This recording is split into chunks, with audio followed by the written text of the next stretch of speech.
Suluk ini mendekatkan diri kepada Allah sedekat-dekatnya, menggapai ma'rifatullah, menggapai ridho Allah, dan juga benteng NKRI. Alhamdulillah, di tempat kita berzikir bisa berguru. Guru yang membimbing zikir itu namanya mursyid tarekat. Tarekat artinya jalan. Maka datang belajar zikir kepada Tuan Guru Sa'ban Raja Guguk TGB, Tuan Guru Batak.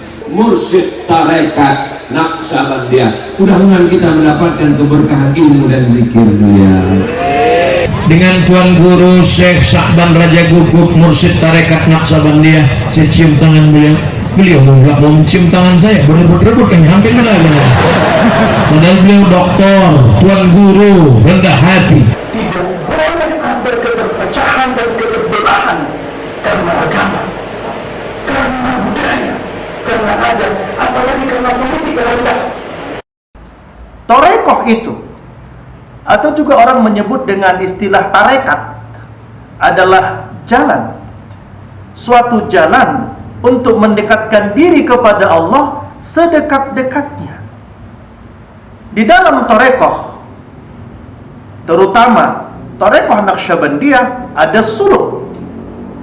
Suluk itu menempuh jalan Allah, mensucikan hati dengan mengamalkan zikrullah, berzikir kepada Allah yang dibimbing oleh seorang guru mursyid yang ilmunya, rohaninya, qalbunya bersambung kepada Rasulullah sallallahu alaihi wasallam.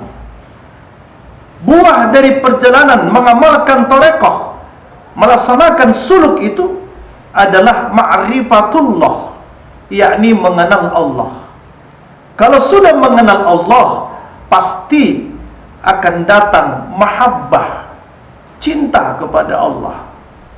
Al-Quran menyebut, walladzina amanu asyaddu hubbalillah. Orang-orang beriman itu yang telah diberi karunia ma'rifatullah amat bersengatan cintanya kepada Allah. Kalau sudah cinta kepada Allah, pasti cinta kepada kekasih-kekasih Allah. Orang yang sudah ma'rifatullah, yang sudah sampai mengenal Allah, dia pasti mencintai seluruh makhluk Allah, siapapun dia, apapun agamanya. Kalau ada orang yang berkata dia telah sampai kepada ma'rifatullah, dia sudah mengenal Allah, tapi dia benci kepada sesama makhluk, tidak peduli kepada sesama makhluk, bahkan terhadap binatang sekalipun, maka pasti dia belum bermakrifah, belum ma'rifatullah. Orang yang sudah ma'rifatullah, dia hanya takut kepada Allah. Maka para pakar-pakar sejarah, para peneliti sepakat, dahulu di zaman penjajahan, yang paling ditakuti penjajah, yang paling ditakuti Belanda adalah para ulama-ulama sufi, para pengamal-pengamal torekoh. Ini hasil penelitian. Maka para pahlawan, para suhada pejuang di zaman penjajahan itu kebanyakan ulama-ulama sufi, para pengamal-pengamal torekoh. Maka setelah kemerdekaan sampai sekarang pun, dan insya Allah sampai dunia ini berakhir, ulama-ulama sufi, para pengamal-pengamal torekoh, selain mendekatkan diri kepada Allah, memperbaiki hati, memperbaiki akhlak anak bangsa, mereka juga pasti mengajarkan hubbul waton minal iman. Mencintai negeri ini bagian daripada iman. Mencintai negeri ini dengan segala kekayaan, keragaman, perbedaan kebinekaannya, bagian dari keimanan. Bahkan sampai sekarang, para ulama-ulama sufi, para pengamal-pengamal torekoh senantiasa mengembangkan ajaran anti radikalisme, anti fundamentalisme, anti ekstremisme. Karena dalam ajaran torekoh, buah dari ma'rifatullah itu adalah munculnya rasa kasih sayang dan cinta yang kuat di dalam batinnya untuk saling mencintai, menyayangi sesama makhluk. Dan inilah perwujudan dari Islam, rahmatan lil alamin. Islam rahmat untuk seluruh alam semesta.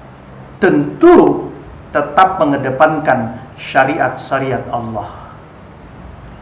Kita pun di pondok ini, dengan karunia Allah, dengan berkat zikrullah, berkat guru-guru kita sering dikunjungi para tokoh, para pejabat, para aparat, dengan berbagai latar belakang lapisan masyarakat, sampai kepada masyarakat biasa.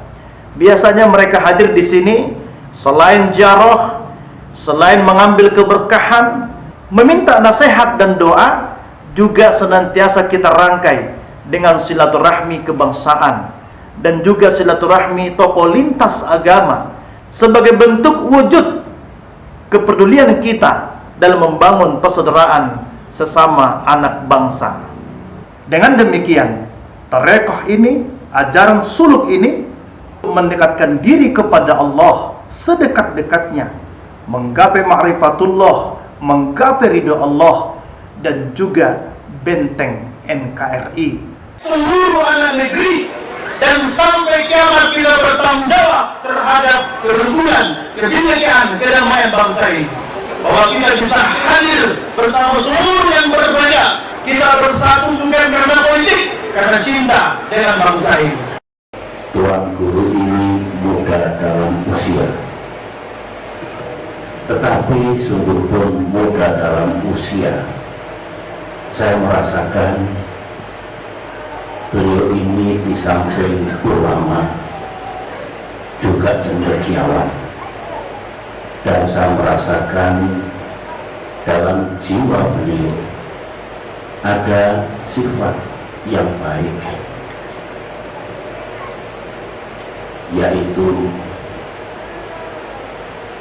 nilai-nilai kearifan, kebijaksanaan, dan rasa cinta kepada saudara-saudaranya di negeri ini, bahkan saudara-saudaranya di seluruh dunia, umat hamba Allah, umat ciptaan Allah Subhanahu wa Ta'ala.